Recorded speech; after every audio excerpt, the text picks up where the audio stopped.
สบายดีเจ้าข้าพเจ้าโควิดน้อยเบาปากสันมื้อนี้เฮ็ดลินกินแซ่บของเราจะมาเจอกันเราจะมาตามแดนยักถามว่าคนที่อยู่ตะแคกหรืออาจจะแข่งอื่นก็ตามแต่อาหารที่ขึ้นชื่อของแข่งขมวนหรือเมืองตะแคกนั้นมีอาหารอย่างแน่ลองไล่ให้ฟังและเจ้าคิดว่าอาหารที่ค่อยจะกินมื้อนี้อยู่ต่างแดนที่เป็นอาหารของเมืองตะแคกแข่งขมวนนั้นมันสิแม่นอาหารอย่างลองเดาเบิ่งก่อนที่จะเดาเบิ่งนี่ได้ซื้อปียนต์เพื่อที่จะ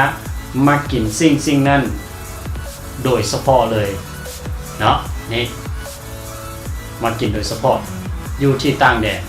เบิ่งว่าอาหารนั้นจะเป็นอย่างและเป็นสิ่งที่เจ้าคิดไว้หรือบ่เฮามาเบิ่งนำกันเลย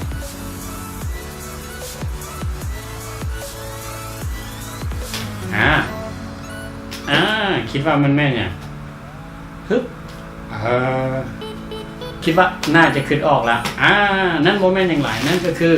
ขนมป้านที่มีชื่อเสียงนั่นเองแต่เฮาจะบ่กินอยู่ตะแคกและบ่กินอยู่แข่งอื่นเฮาจะมากินอยู่ที่ประเทศไทยนั้นหมายความว่าขนมป้านนี่โกอินเตอร์แล้วเนาะนำออกส่งออกทีนี้เฮาจะมากินมันว่ามันจะแซ่บคือที่เฮากินอยู่ตะแคกหรือบ่เอาไปวิธีการกินอยากกินให้มันแซ่บเราต้องแช่ตู้เย็นให้มันเย็นแน่จักหน่อยและมันจะเฮ็ดให้การปอกของเรานี่มันง่ายเนาะการปอกง่ายและจะเฮ็ดให้มันบ่ติดมือแต่ความแซ่บของมันยังคงความแซ่บไว้คือเก่าคือขนมปาน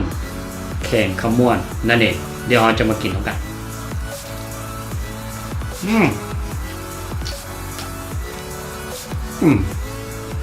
ชอบทางนั้นจะมีใจทั่วเหลืองเนาะชอบได้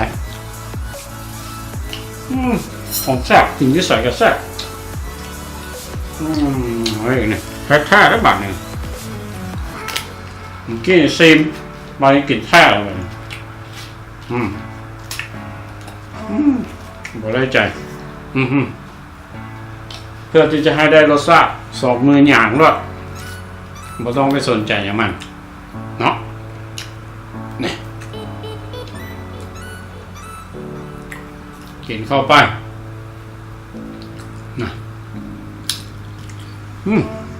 ครับหอม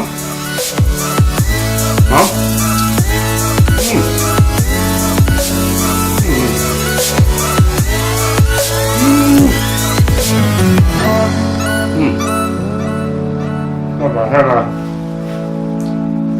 มากินขนมป้านในต่างแดนมันจะแซ่บแบบนี้แหละครับเลยท่ามกลางบรรยากาศฝนตกข้างนอกรถไฟแรงสวนอันนี้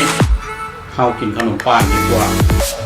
แม่ยังจะมีความสุขเท่ากับการกินขนมป้านในต่างแดน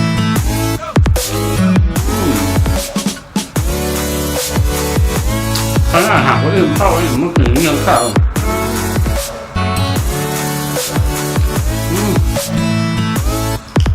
พักอะไรไม่ได้อะไรเลยแค่เงินมากินขนมปังโอเคละ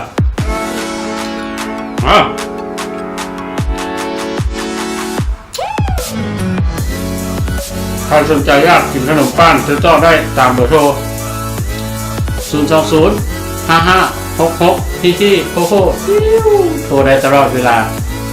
เดี๋ยวเจอกันเดี๋ยวจะให้เบิ่งภาพบรรยากาศข้างนอกว่ามันเป็นยังไงเดี๋ยวเจอกันบ๊ายบาย